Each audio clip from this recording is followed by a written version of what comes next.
whisper from the past stirs a haunting melody, a secret wrapped in music and masked intentions. Beneath the polished strings lies a tale of betrayal, revenge, and silence that could shatter lives. Shadows move unseen, and every note carries a threat no one dares speak aloud. Before we begin, I'd love to know, where in the world are you listening from? And what time is it for you right now? Let me know in the comments below. The mystery begins now.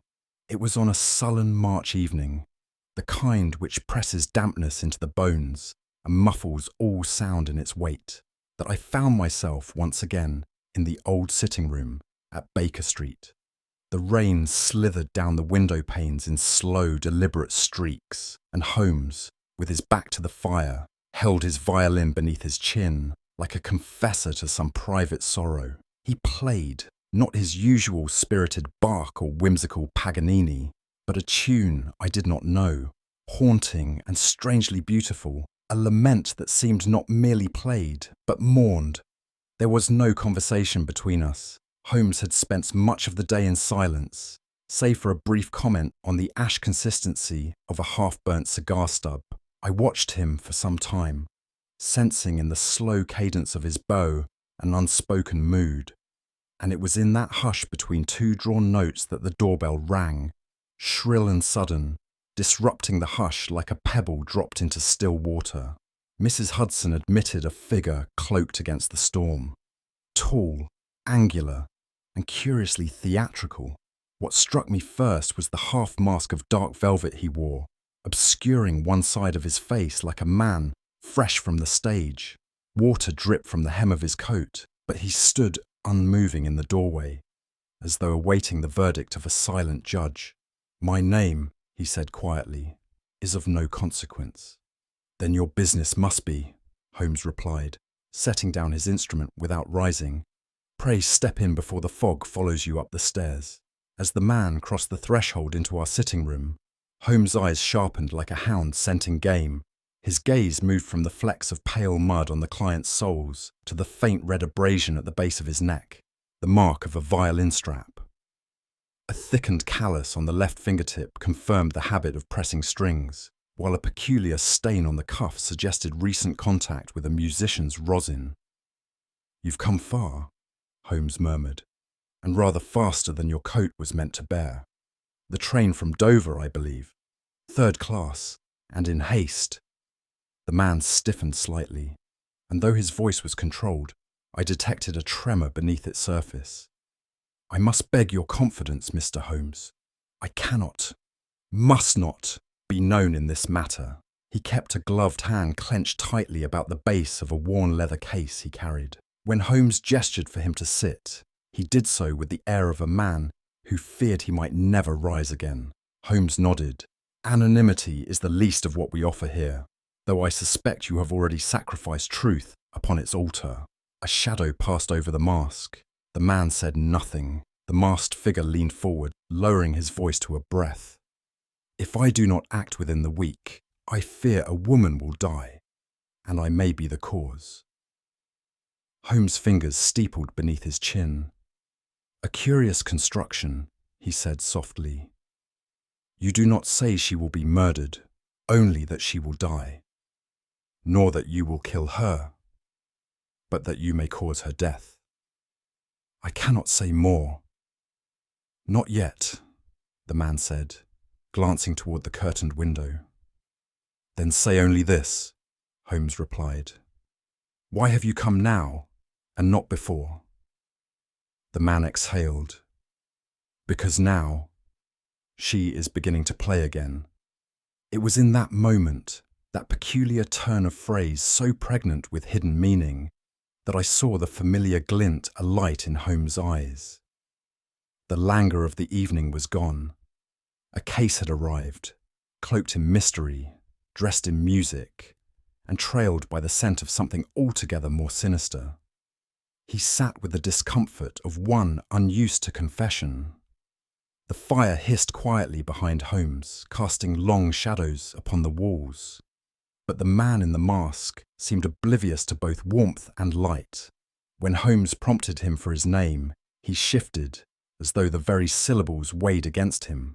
"I am known in some circles as Eric Valdemar," he said slowly, "though it is not the name under which I was born. Nor, I suppose, will it be the one by which history remembers me, if memory is granted me at all." Holmes inclined his head, steepling his fingers. "Then let us proceed with Valdemar, until the moment compels another." His tone was light, but I detected the subtle tightening in his posture, a readiness, like that of a violinist poised just before the bow strikes the first note. The man nodded. "So be it. I am a violinist. Or rather, I was." "I have received letters," Valdemar continued, his voice low and clipped. "Typed, unsigned, and unmistakable. The sender knows too much. He refers to performances that no critic covered, rehearsals that no journal recorded. He knows what happened in Dieu." Holmes said nothing, and I, though the name meant nothing to me, could see the faint twitch at the corner of his mouth, the indication of some association forming behind his cool grey gaze. Valdemar pressed on. "The man claims to be Istvan Reti." At this, Holmes raised an eyebrow. "Reti?" I had understood him to be rather deceased. "As did I," Valdemar replied bitterly. "He was presumed drowned in the Danube 7 years ago. Now he writes to me as if from a crypt, threatening to drag me down in his place.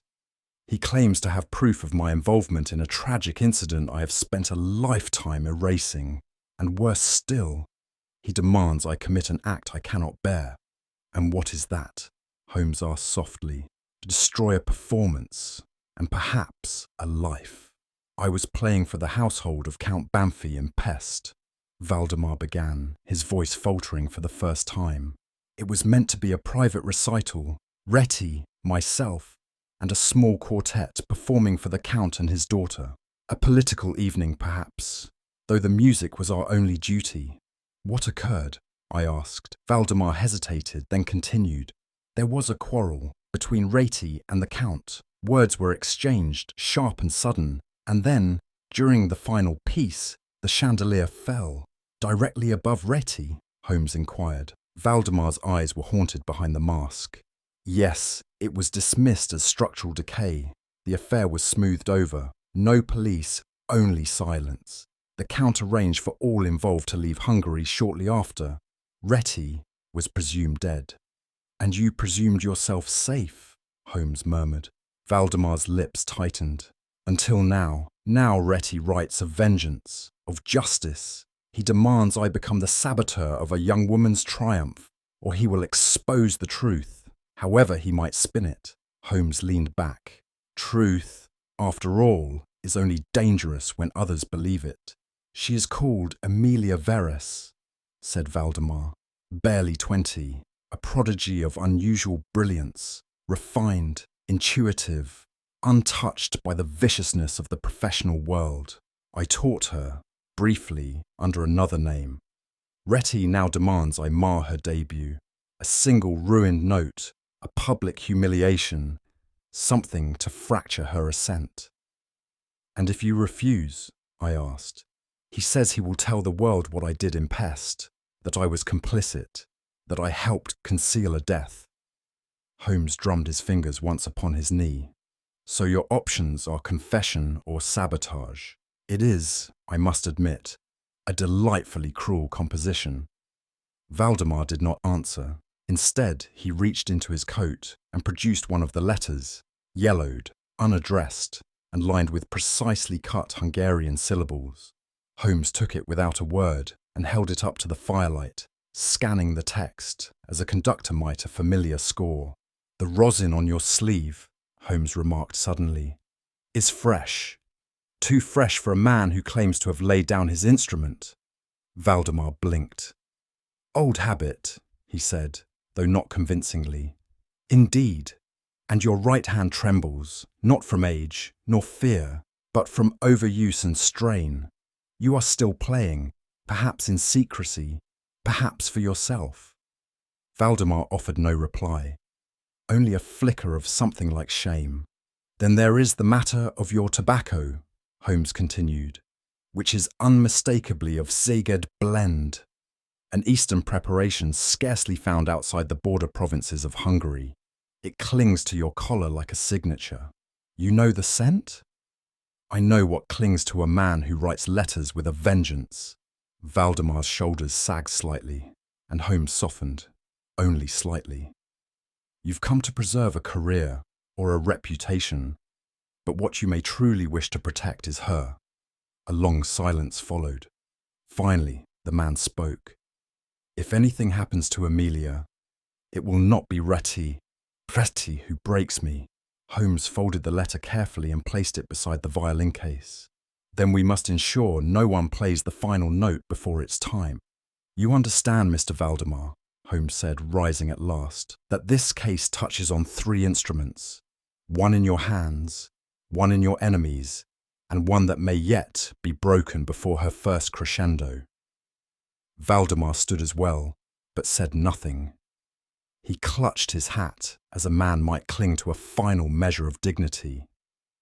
I will investigate, Holmes said, but I offer no promise of protection, only truth. And sometimes the truth plays in a key we do not choose. Valdemar bowed slightly, the gesture more theatrical than sincere. That is all I ask. Once he had gone, Holmes turned to me. There is more to this than ruined concerts and phantom letters, Watson. Indeed, I asked. He nodded. The music is not what worries me. It is the silence Retty intends to follow it.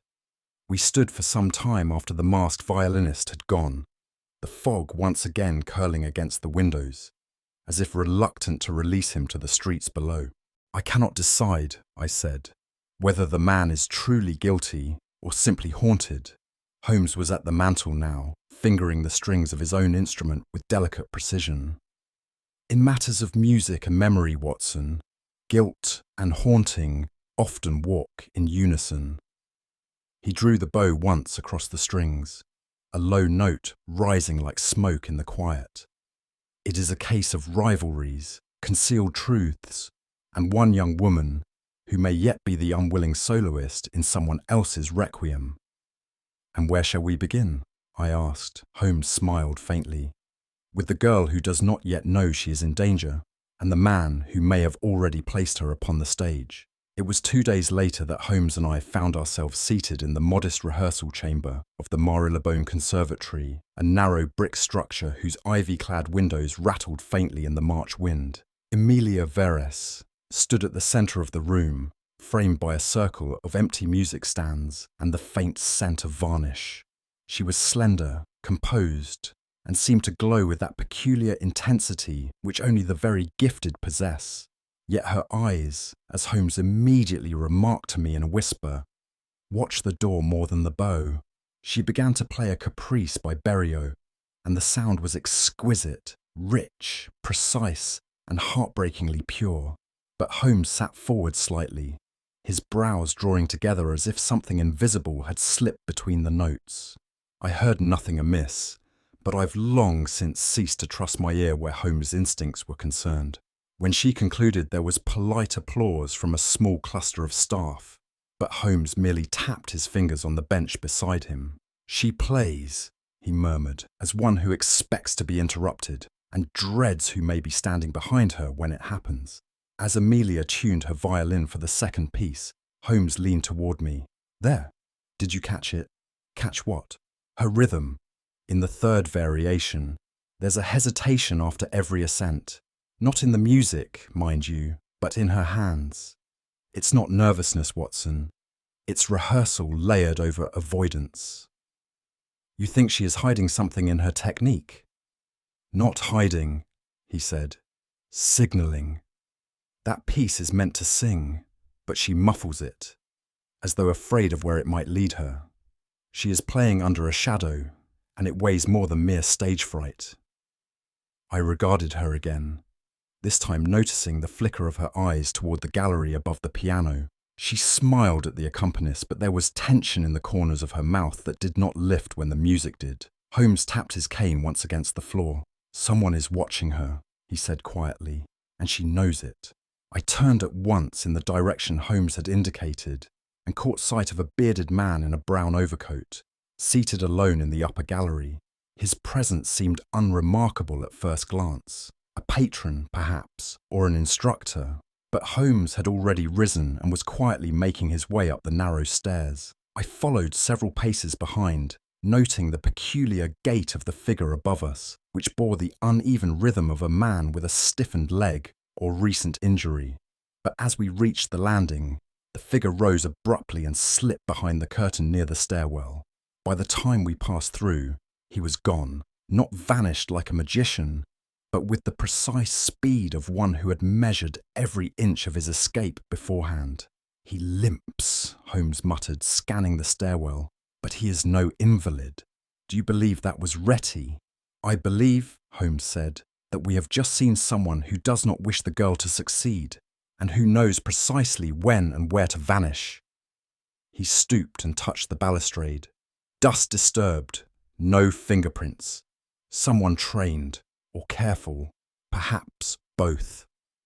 While Holmes examined the gallery further, I took the opportunity to converse with one of the conservatory's assistants, a thin, red-haired girl named Clara, who seemed genuinely fond of Miss Verez. "She's brilliant," Clara told me, "but always on edge these days. I've seen her tear up letters without reading them." "What sort of letters?" I asked. "She never says, but they come in brown envelopes, always the same handwriting. She hides them in the third drawer, under her music scores." "And has she told anyone?" "Only her mentor," Clara whispered. "Mr. Sandor, I believe. A Hungarian gentleman. Very kind, but odd. He hasn't been around for a few weeks." I nodded gravely, concealing my own surprise. So Valdemar, or rather Sandor, had placed himself near her all this time. Holmes would not be surprised. He had, I suspected, already deduced it. Still, it raised a chilling question. Who, then, had stepped in to watch her now? When Holmes rejoined me in the corridor, I relayed Clara's comments about Emilia's mentor, a Hungarian gentleman known to the conservatory as Mr. Sandor. Holmes allowed himself the faintest smile. "So, our Mr. Valdemar has not merely remained near the girl, he has inserted himself as her guardian angel, which strikes me as oddly protective for a man claiming to be the threat," I said. "Indeed," Holmes replied. "Guilt often masquerades as guidance, Watson. He fears what Retty will do and hopes to intercept it, but proximity breeds risk." "Then why not simply warn her?" "Because her trust," Holmes said coolly, "is the only currency he still possesses. Once he spends it, he is bankrupt, morally, professionally, and, I suspect, emotionally." We turned to leave the building, but Holmes paused at the threshold. "He taught her to play, Watson. Now he fears the next performance may be her final one." Later that evening, Holmes directed me to the archives at the Hungarian Club near Pall Mall, a narrow reading room lined with dusty journals and society registers. He requested every volume concerning court music and noble houses between 1883 and 1818, a range I found both oddly specific and eerily well considered. He pored over them with tireless focus, flipping past scores of pages until he paused over a yellowed article from a Het, a Budapest periodical. I leaned in and saw the headline, "Scandal at the House of Banffy, Music, Madness and Mourning." "Read the final paragraph," Holmes said, tapping the text. It recounted the mysterious death of a music tutor named Retty during a private recital, and the subsequent withdrawal of Count Istvan Banffy from political life. His daughter, said to be a gifted violinist, had disappeared from the public eye soon after. Holmes's finger traced the name of the daughter, Emilia Banffy. "Changed now to Verez," Holmes murmured. "She is not merely Sandor's pupil. She is the daughter of the house Retty once served." "And Sandor?" I asked. Holmes closed the book gently. "He served there as well, though not as tutor, as accomplice, or rival, or both." Back at the conservatory the following day, Holmes asked to examine Amelia's rehearsal room while she was out, with a courteous nod from the headmistress, who seemed to view Holmes as some minor musical patron. We were granted access. On her desk lay a fine violin case, embossed in dark leather with the initials EBV, barely visible beneath a newer monogram. Holmes opened the lid carefully and peered inside. Nestled beneath the velvet lining near the hinge, he retrieved a tiny fragment, a broken hair clasp, the kind worn by young girls. He turned it over and sniffed. Sandalwood oil, worn regularly, likely for years. But she is older now, I remarked. She keeps it hidden. It is a relic, not an accessory. He then drew out a folded envelope wedged in the inner pocket. Its corner bore a dark purple smear. Not ink, he said, but papatinta, a pigment found only in Hungarian correspondence ink. It was imported, but rarely. Whoever handled this paper was familiar with its source, or wanted to appear so. So either Retty left it, or someone meant us to think he did.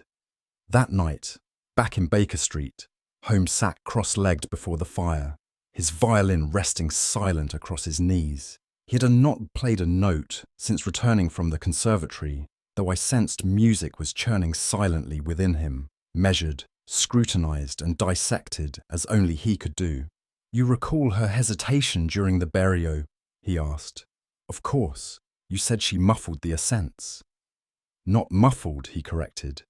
Encoded.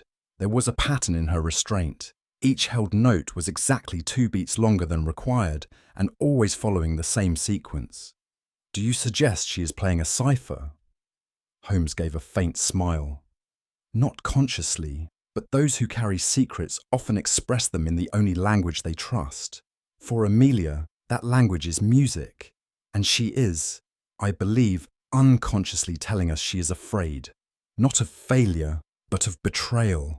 She suspects someone close to her. She suspects she is being watched, Holmes said. She has changed instruments 3 times in 2 weeks, but always returns to the original, the one gifted to her by Sandor. I frowned. You think he tampered with it? I think, Holmes replied coldly, that in a world of masks and mourning, even violins may be made to lie. It was rare for Holmes to exclude me from an inquiry outright. Yet that is precisely what he did on the 3rd morning after our visit to the conservatory. He rose early, dressed with meticulous care, and departed without his usual commentary. You'll find the Times dull without me, he said, reaching for his gloves. But I must see to a particular thread alone. It may unravel, or it may reveal the pattern. We shall know by dusk. Do you anticipate danger? I asked, perhaps a shade too eagerly. He offered the faintest smile, only the danger of false assumptions. By late afternoon, he returned, his coat flecked with dust, his collar slightly frayed, but his eyes alight with that unmistakable gleam that told me he had found the thing he was seeking, or something entirely unexpected. He removed a narrow object wrapped in cloth and placed it on the mantel. You'll want to know where I've been, he said. Let's begin with a boarding house in Kensington, and a piano tuner who doesn't play by ear alone. The man is known there as Mr. Joseph, Holmes began, settling into his chair. A soft-spoken gentleman, blind from an alleged boiler accident, who tunes the instruments for several private academies. But when I arrived, he was at work upon an upright Broadwood, and I noticed 3 things immediately. I leaned forward, which were: 1. His left eye is milky, but intact. It does not track, but it flutters slightly when startled. 2. The way he handled the hammers. He used his right index finger to check spacing, not his ears. And 3.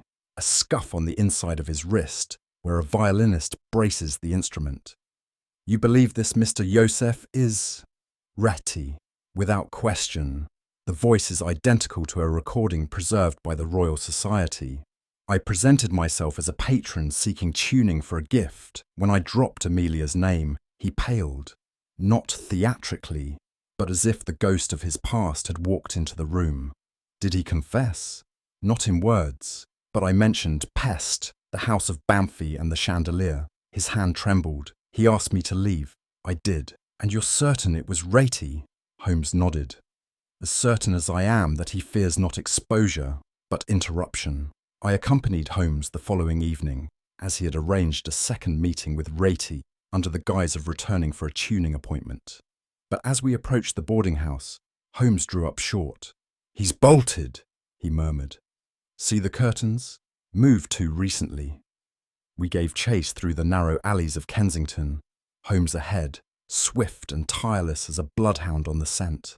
I followed with less grace but equal determination.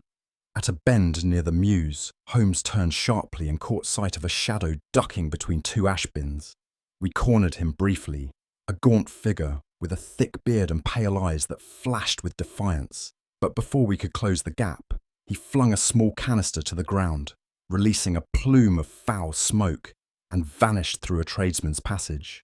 Holmes, coughing, retrieved something from the gutter, a length of violin string, slick with a strange dark residue. "He dropped this in haste," he said, "or left it as a warning." I examined it. "What is it?" Holmes pocketed the string. "A question," he replied, "and, I suspect, part of the answer." By the time we reached Baker Street again, Holmes had already summoned the analytical tools he kept with the reverence other men reserve for family heirlooms. He spread the violin string upon a porcelain dish and applied heat beneath it. A thin smoke rose, pungent and metallic. "I thought so," he muttered. I waited, as always, for the lecture. "This is not rosin," he said.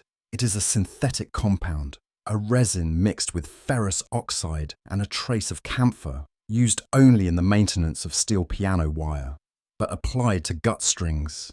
"It would weaken them?" I ventured. "It would silence them," he replied. "Over time, it causes fraying at the core. With just the right tension, say, mid-performance, the string snaps." I stared at the instrument. Then the girl's violin may already be tainted, or it was meant to be switched. Either way, someone wanted her performance to end in failure, or in blood. He folded the string and placed it in an envelope. "I shall need to test Amelia's instrument personally," he said, "and when I do, I believe we shall find more than poor craftsmanship. We may find intent." The following morning, as I returned from an errand, I found Holmes at the breakfast table, reading a slim envelope with all the gravity of a physician examining a final diagnosis. "Your hunch about Amelia's parentage," I began. "Have you confirmed it?" He nodded without looking up. "Confirmed, documented, and, I suspect, already known by both our principal players. Emilia Verres is the adopted name of Count Istvan Banfi's daughter, Emilia Banfi, the girl who vanished after the chandelier incident in Pest. But that would make her the heir of a disgraced house," I said, "and Retty's former pupil, and Sandor's pupil as well, in more ways than one," Holmes replied. "He was her father's court musician, a minor noble by blood but with grand ambition. When Retty died, or was presumed to, Sandor fled Hungary and reinvented himself. But guilt, Watson, has a curious shelf life." "Does Amelia know?" "That," said Holmes, "is the question we must answer next. If she suspects her heritage, she has said nothing, but her music says much. The name change was legal, arranged through her father's solicitor in Vienna, likely to protect her, but now the past has crept back in and threatens to finish what it once began. The Count Banfi affair," Holmes continued, spreading open a folded clipping from a Budapest paper, "was not merely political, but personal. Ratey had accused the Count of altering scores, of suppressing younger talent, namely his daughters. There was jealousy, Watson, but also genuine artistry at stake. Sandor, the third in the triangle, was the quietest of the three, until the chandelier fell. You believe Sandor was complicit? Possibly, or perhaps merely present when fate intervened. But he survived, prospered, and eventually found Amelia again, conveniently when she reached an age fit for the stage. He gave her a new name, issued new music, and a chance at erasing what came before. Except Retty survived, I murmured, and now seeks his revenge, not on Sandor directly, but through the girl they both shaped. If she falters, the scandal reopens. If she succeeds, Sandor is redeemed. And if she dies on stage, Holmes' eyes darkened. Then both men are erased in different ways. Retty removes the living symbol of his shame. Sandor loses his final composition. Amelia, unwitting perhaps, is being wielded like a bow across the strings of justice and vengeance. And the concert? I asked. It is not a performance, Holmes said. It is a reckoning, finely tuned and moments from beginning. That evening, Holmes asked me to draft a letter to Inspector Lestrade, requesting a discreet presence at the concert hall. I confess I wrote it with growing unease. You intend to have the Yard present? I asked. Do you suspect an overt attack? I suspect nothing, Holmes replied, which is precisely why I prepare for everything. He laid out several components of his plan: a decoy violin case, a pair of tinted spectacles, and what appeared to be a harmless coil of string. And what is all this? I inquired. Distractions, Watson. Theatre is about illusion, not truth. While they watch one hand, I shall act with the other. You intend to trap both Retty and Sandor? Holmes smiled faintly. No, I intend to let them trap each other. I merely ensure the walls of the box are firm. And Amelia? She must believe the concert proceeds as planned. No fear, no doubt. Her instinct must remain intact. But if something goes wrong? Then I will be precisely where I need to be. Not on the stage, but in the margins.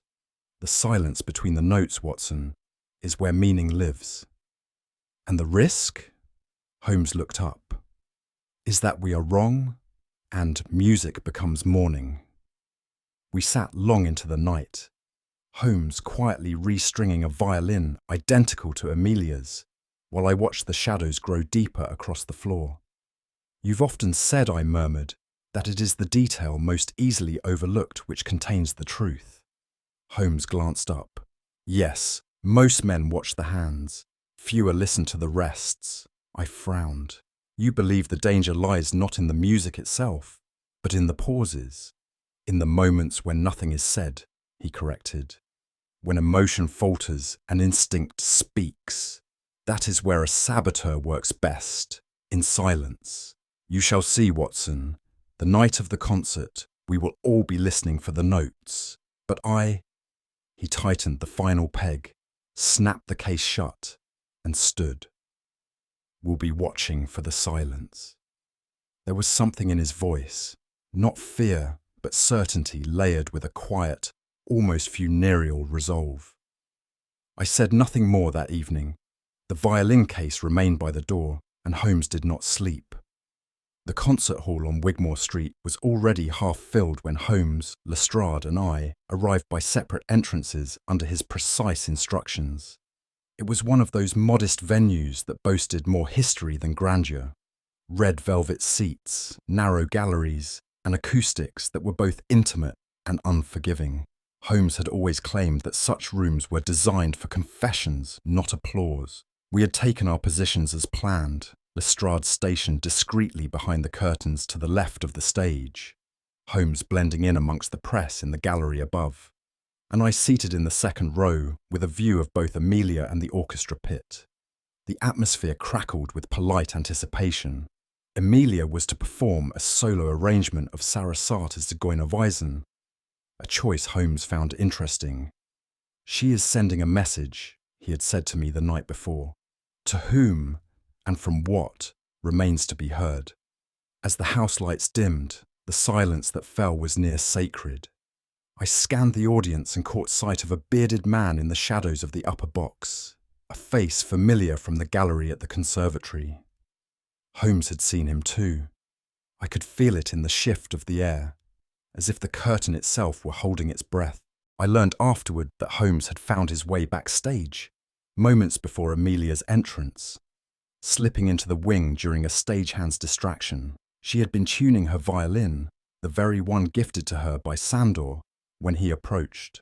"I beg your pardon," he had said softly, "but you must trust me and use the instrument to your left, the one resting on the blue velvet." Amelia, by all accounts, looked startled. "That one isn't mine."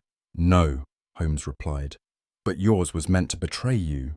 He did not wait for an answer. He simply nodded once and withdrew before anyone could notice. It was a perilous move, one that relied entirely upon Amelia's instincts and the hope that her trust in the man who had once mentored her had now tilted ever so slightly toward doubt.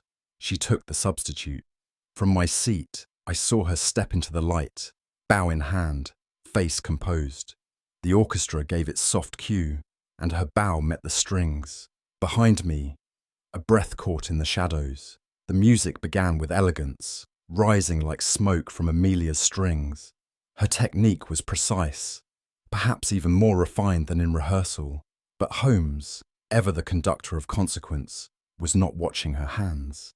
He was watching the man in the upper box, who leaned forward with unnatural stillness.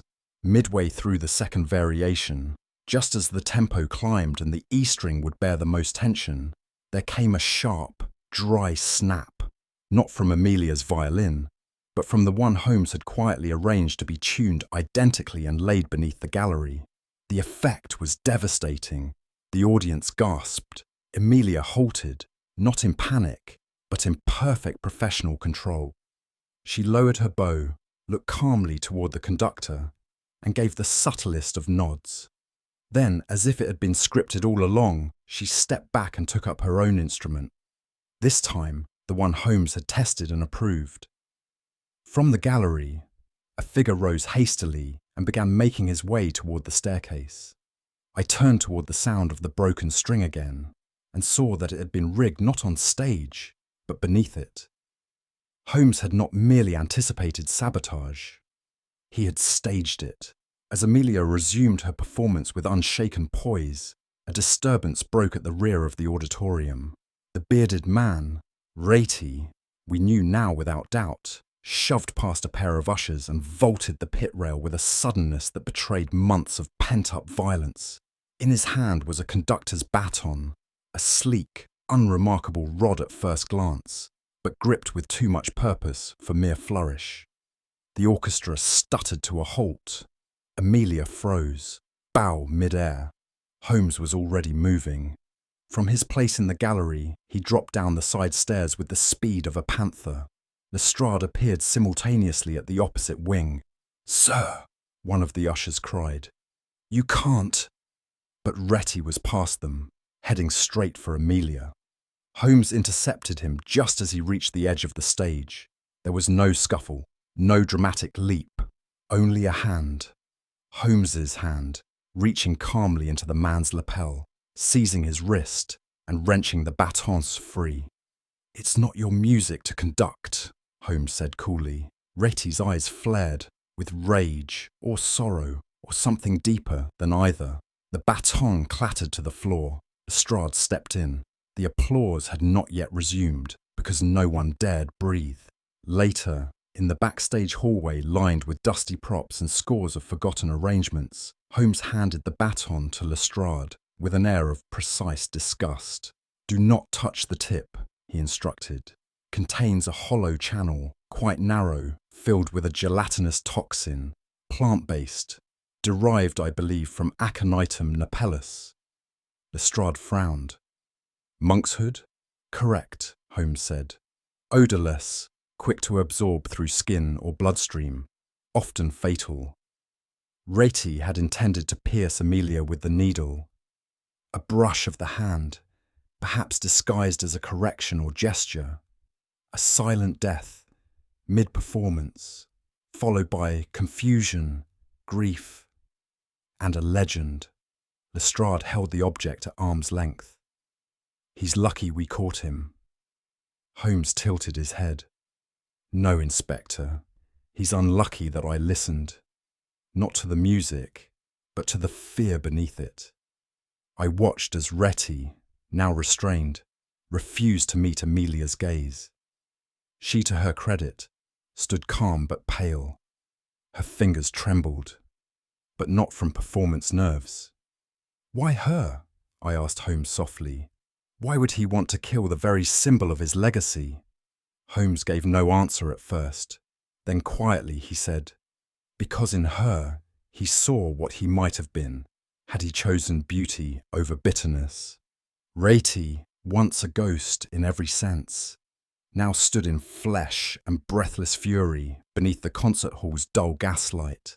Lestrade's men had secured his arms with practiced firmness, but it was Holmes who stepped closer and, with a swift hand, removed the small patch of theatrical latex from beneath the man's jaw, revealing a scar I recalled from the grainy photograph in the conservatory's archives.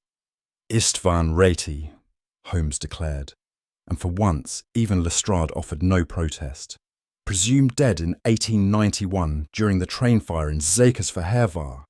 Yet here he is, resurrected by rage and the promise of a final cadenza." Reti said nothing. His breathing was laboured, but not from exertion. It was humiliation, unmasked not merely in face, but in intent. Emilia, silent still, gazed at him with no recognition. Whether it was shock or choice, I could not be certain. "You were never her protector," Holmes murmured. "Only her prison." And with that, he turned from Reti as one might from a false note in a perfect symphony. Regrettable, but not worth dwelling upon. We were barely 2 corridors removed from the concert hall when Holmes, without slowing his stride, said, "You recall the woman in the veil, the one who claimed to be Emilia's sponsor?" "Of course," I said. "She arranged the recital, covered the expenses, insisted we look after the girl's safety. What of her?" "She wished to eliminate both the protégé and the phantom mentor in one elegant performance," Holmes said coolly. "A poisoned baton for Reti's hand, a sabotaged violin for Emilia's. Had either of them succeeded, the other would have borne the blame, and in the ensuing scandal, the noble house of Verres would fade from memory altogether." I stopped dead in my tracks. "But surely she intended to save Emilia?" Holmes gave me a brief, cold glance. "No, Watson. She intended to erase her. But why? Because Emilia is inconvenient, a living remainder of disgrace. Her existence threatens a claim, a name, an inheritance. If she played and perished as a martyr, she'd be mourned briefly, but never investigated. And Reti was the match to light the blaze. The client merely waited to step over the ashes." I could only shake my head. "But she seemed so protective." Holmes allowed himself a thin smile. "The most dangerous guardians, my dear Watson, are those who guard not people, but secrets." Even as Reti was led away in shackles, Holmes did not rest.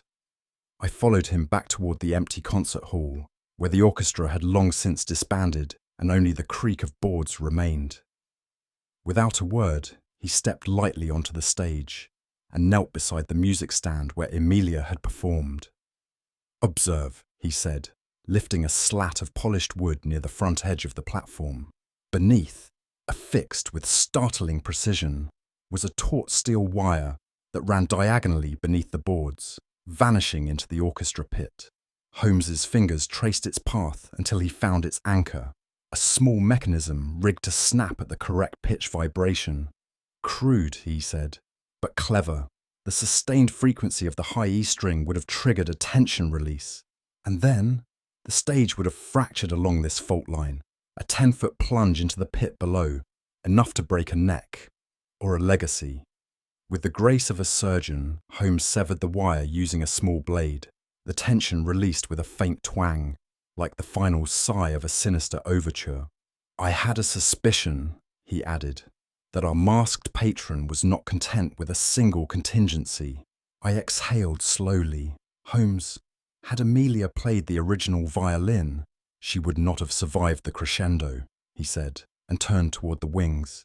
"Now, let us deal with the conductor behind the curtain." Later that evening, as we sat once more in our Baker Street sitting room, the fire low, the air thick with tobacco and satisfaction, I turned to Holmes with a mixture of admiration and unease. "You let them play out their schemes," I said slowly. "You allowed Amelia to step onto that stage, knowing full well that danger waited on either side." Holmes, lounging in his dressing gown with his violin nestled beside him like a coiled companion, offered a languid nod. "Yes, Watson, but only by letting the melody run its course could I expose the dissonance. Had I intervened too soon, we would have caught neither the conductor nor the composer of this little tragedy. But what if Amelia had refused your warning? She did not. She is her father's daughter, proud, but not foolish." I stared into the fire. It was a dangerous game, Holmes.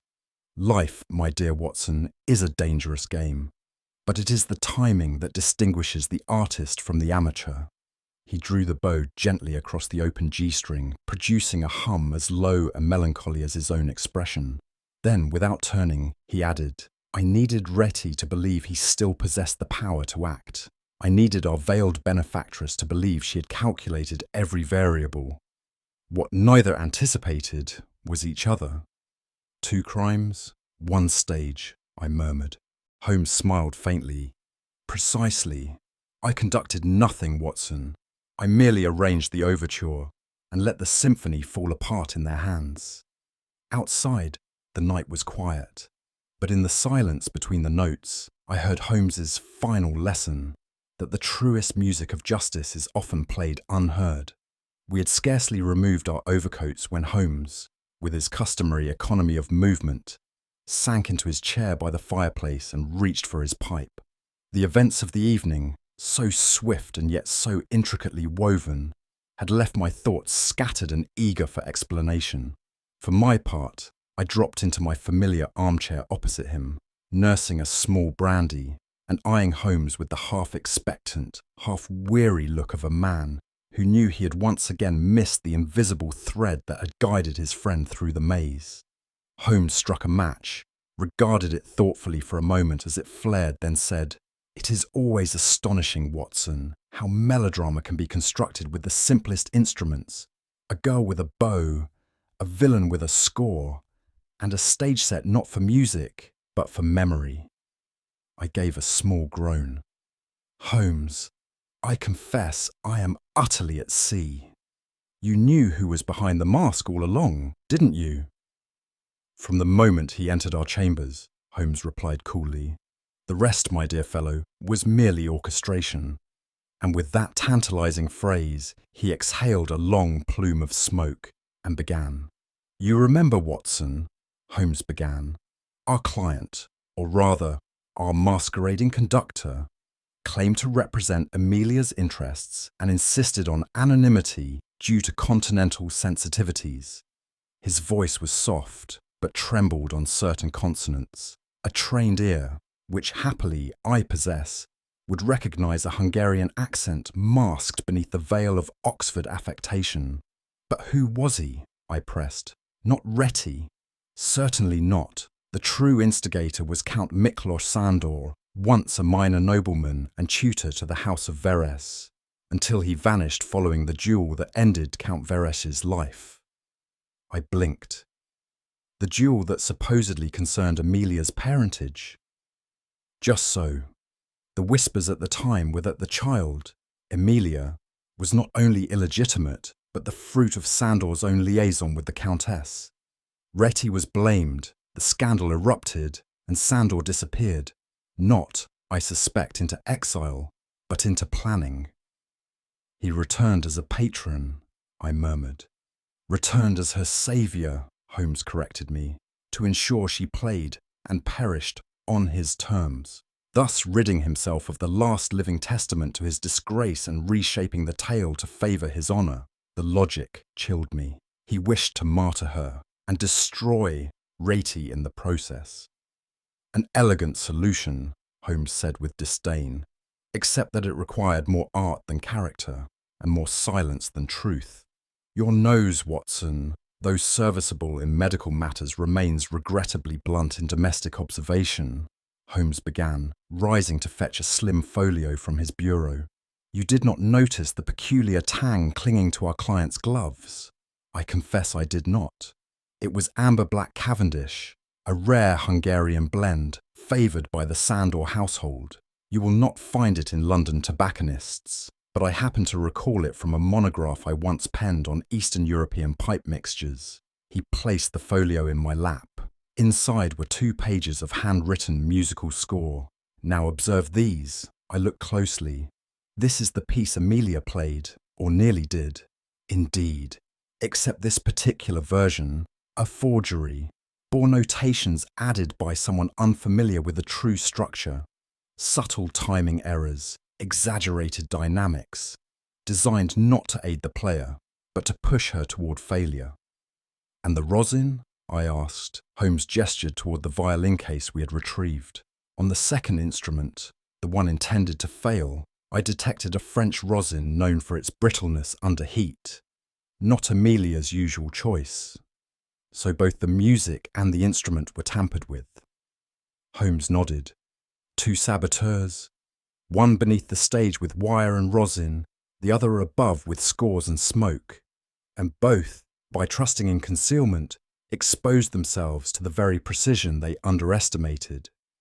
I remained silent for some moments, the weight of Holmes's revelations settling like frost upon the air. At last I said, "You used her." Holmes did not flinch. I employed her trust, yes, but I safeguarded her life. She believed she was merely playing for truth, not to be bait for murderers. She was playing for survival, Holmes said softly, whether she knew it or not. I set down the folio with more force than I intended. You could have warned her of the full danger. And risk panic or hesitation on stage? No, Watson, the violin requires certainty. Anything less would have ruined everything, including her. I stood and paced. You may be right in method, but there is a line, Holmes, between calculation and cruelty. Holmes regarded me with that pale, appraising gaze I had come to both respect and resent. There is also a line between justice and sentimentality. We stood there, silent for a moment, 2 men divided by purpose and united by outcome. Finally, he added, "She survived, Watson. Retty did not kill. Sandor did not flee. The web collapsed because she stood precisely where she had to." I sighed. "And does she know?" Holmes shook his head. "Not entirely, but I suspect she senses more than she admits. She is a violinist, after all, trained to hear what others ignore." And with that, he drew the bow across a string. The note was soft, but in it, I heard more than music. I heard burden, brilliance, and a truth neither of us dared voice aloud. Holmes settled back into his chair with that familiar air of a maestro about to conduct a symphony of revelations. The tragedy, Watson, is not merely that 2 men plotted to silence a young virtuoso, but that they did so blinded by their own passions, pride, envy, and desperation. He gestured toward the violin case resting beside him. Retty, though presumed dead, was fueled by a thirst for vengeance that dulled his reason. He believed himself the aggrieved party. A fallen master denied his due. His bitterness transformed him into a ghost haunting the shadows of his own making. And Sandor? Holmes's eyes darkened. Sandor was the desperate strategist, clinging to a legacy slipping through his fingers. To him, Amelia was both salvation and curse, the embodiment of his sins and hopes. His plan to eliminate both Retty and his pupil was not merely cold calculation, but a fatal attempt to rewrite history. They never saw each other coming, I observed. Precisely, like discordant notes in a tragic composition, their schemes clashed and shattered each other's ambitions. Each thought himself the conductor of fate, only to become an instrument of ruin. Holmes folded his hands neatly.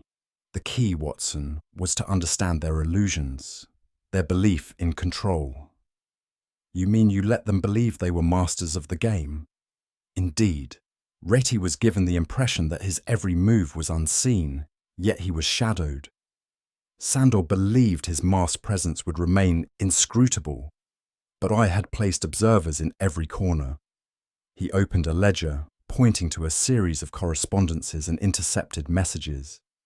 I allowed false intelligence to reach their ears, a whispered hint here, a staged threat there, enough to provoke rash actions without revealing our hand.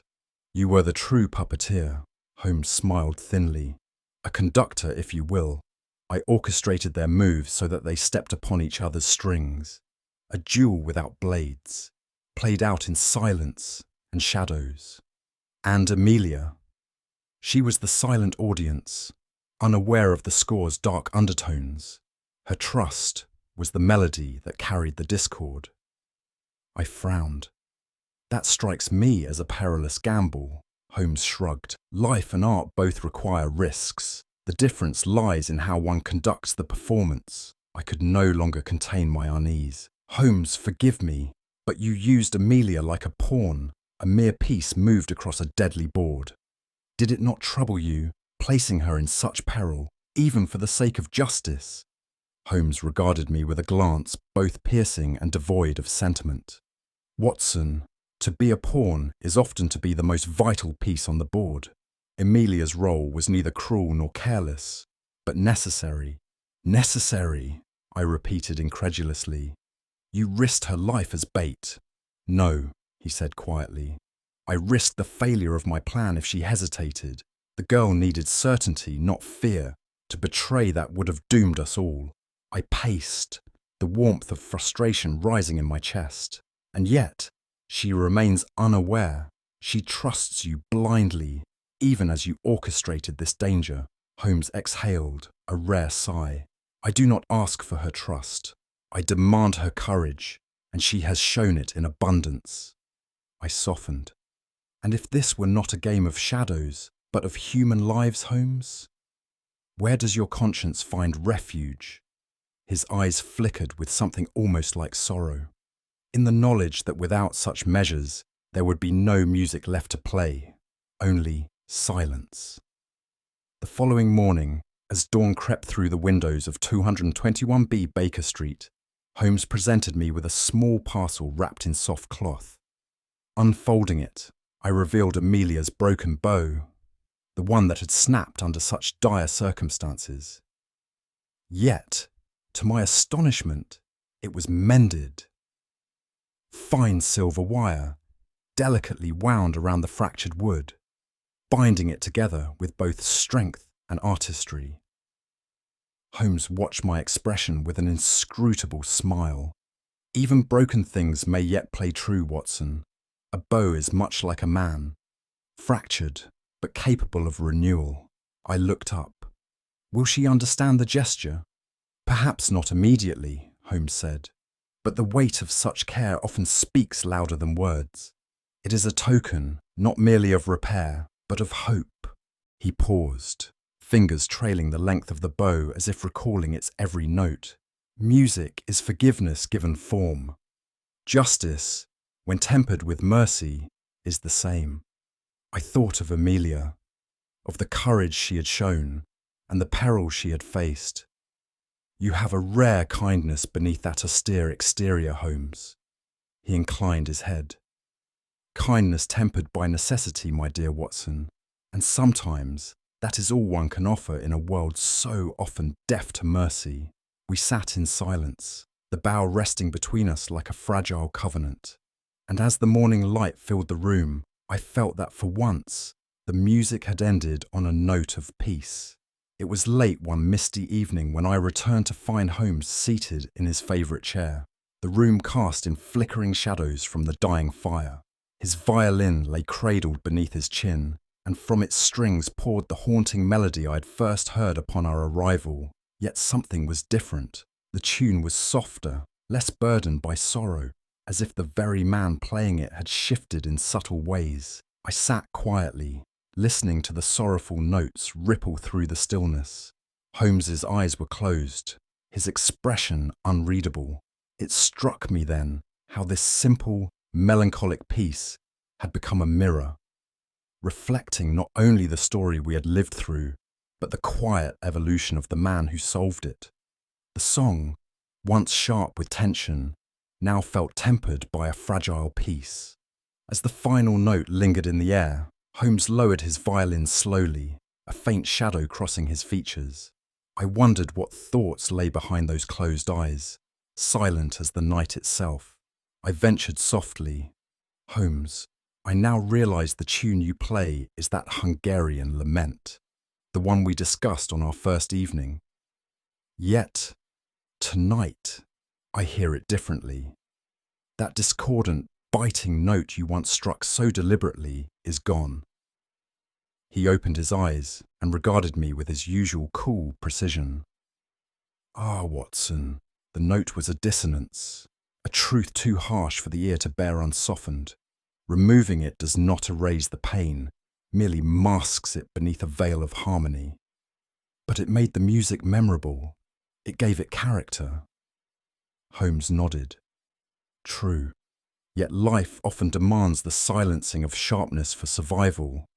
The discord became a danger, a reminder better kept in the shadows. I sat back, pondering. To silence a painful truth was a luxury not afforded to many, least of all the detective who pursued it relentlessly. I hesitated before asking the question I had long pondered. "Holmes, after all this, the betrayals, the near deaths, the fragile trust placed and shattered, do you ever feel the weight of it all? The toll it takes on the soul?"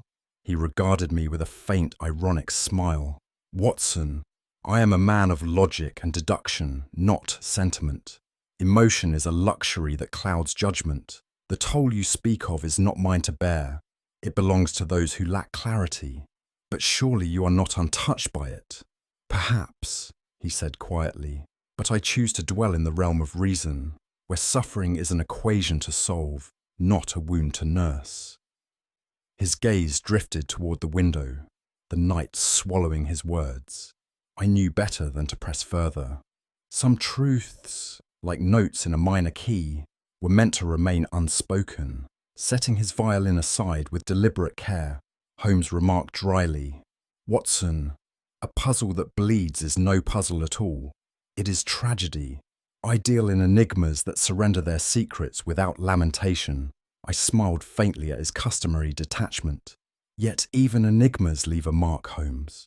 "Perhaps, but the mark is on the solver, not the puzzle." With that, he resumed his contemplative silence, the room thick with unspoken complexities. The room was quiet, save for the gentle ticking of the mantel clock, its steady rhythm filling the space between us. Just as I allowed my thoughts to wander from the shadows of our recent case, there came a sharp knock upon the door, followed by the entrance of a breathless messenger. He handed Holmes a telegram, its contents hastily scrawled but unmistakably urgent. Holmes's eyes scanned the note with that familiar spark of interest. "A curious affair, Watson," he said. "A stolen emerald, a ghost that appears only at dawn, and a client who fears the past is not done with him." I could only grin, the promise of another mystery lighting my own spirits. Holmes's violin lay quiet now, but his mind was already composing a new symphony, one of secrets yet to be unveiled. And so, with the clock marking the passing moments, our story turned once more to the unknown. As the embers in the hearth dwindled to a faint glow, Holmes leaned back with that familiar, inscrutable calm. "Watson, it is curious how the sharpest melodies often conceal the deepest silences, and how the most intricate plots unravel not through force, but through trust and betrayal intertwined. In this case, pride and revenge were the true adversaries, far more dangerous than any weapon." He paused, eyes gleaming with quiet satisfaction. "What, do you suppose, was the criminal's gravest error? Underestimating the very music he sought to silence. I invite you now, share your thoughts below. Which detail do you believe Holmes found most revealing? If you enjoyed this tale, please subscribe for more mysteries, and do share with fellow lovers of the art of deduction. Until next time, the game is afoot.